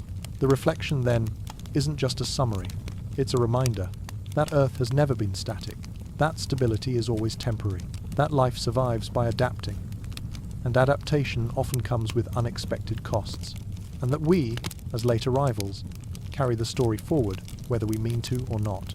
In the final part, we'll bring the journey to a soft landing. We'll sit with the idea of the Senazoo as a living, ongoing chapter, and we'll end the way Sleepy Earth likes to end, gently, with perspective, with calm, with the sense that deep time isn't meant to overwhelm you, but to keep you company, to remind you that you're part of something vast, and still, somehow, intimate. So here we are, at the end of our long walk through the Senazoo, and even saying the end feels a little funny, doesn't it? Because the Senazoo hasn't ended, it's still unfolding. We're living inside it. We're breathing its latest air, walking across its youngest landscapes, watching its newest ecosystems shift and respond. But in terms of this journey, this slow, late-night drift through deep time, this is where we gently set the story down. Not with a hard conclusion, more like placing a book back on a shelf, with the quiet comfort of knowing it's still there, waiting. If you look back across what we've explored, what stands out isn't one single creature or one single event. It's the feeling of constant motion. The Senazoo begins with a hush after catastrophe, and then it becomes a long sequence of transformations, each one layered on top of the last. forests swelling into places we'd never expect, oceans filling with new kinds of giants, grasslands spreading like a new language across the continents, ice sheets pulsing in slow, rhythmic cycles, animals growing enormous, vanishing, returning in new forms. And then finally, humans' late arrivals becoming a force that can rival climate and geology in the speed and scale of change. That's a lot to hold in the mind. 66 million years is far beyond ordinary imagination. And yet, the evidence of it is everywhere. In the shapes of mountain ranges, in the chemistry of ocean sediments, in the fossils of creatures that once walked where you now live, in the living descendants of lineages that began in those early forested worlds, in whales that still carry the echoes of walking ancestors, in birds that still carry the echoes of dinosaurs, in primates, us included, who began as small, nocturnal tree dwellers, and somehow ended up building cities and staring into the night sky, wondering where we came from. And maybe the most calming thing about the Sena Zoo is this. For all the upheaval, life persisted. It changed, yes. It lost whole branches. It rebuilt. It reshaped itself. But it endured. After the asteroid, forests grew again. After the oceans acidified, new marine systems formed. After climates cooled, life adapted to grasslands. After ice advanced, animals migrated, evolved, survived, or were replaced by those that could. The Sena Zoo is proof that Earth is not fragile in the way we sometimes fear, but it's also proof that Earth is sensitive, that its systems respond to carbon, to currents, to geography, to feedback loops, that a planet can be warm enough for crocodiles near the poles, and later cold enough for ice sheets to grind continents, that forests can wrap the world, and later retreat into belts and pockets, that coastlines can move by hundreds of kilometers, that normal is always temporary. And if there's a quiet message tucked into all of this, it might be that we live inside change, not outside it. Even when things feel stable in our day-to-day lives, the planet is still moving slowly in some ways, quickly in others. The ground is shifting by millimeters. The oceans are circulating heat like blood. The atmosphere is always adjusting, always balancing and rebalancing. The Sena Zoo didn't happen to Earth. It happened as Earth, and we are part of that same process. Now, when humans step into the story, things become complicated, because it's tempting to tell it like a simple drama. Humans arrive, megafauna disappear, the world becomes ours. But reality is messier. Climate shifts were already reshaping habitats. Ice Age ecosystems were already under pressure.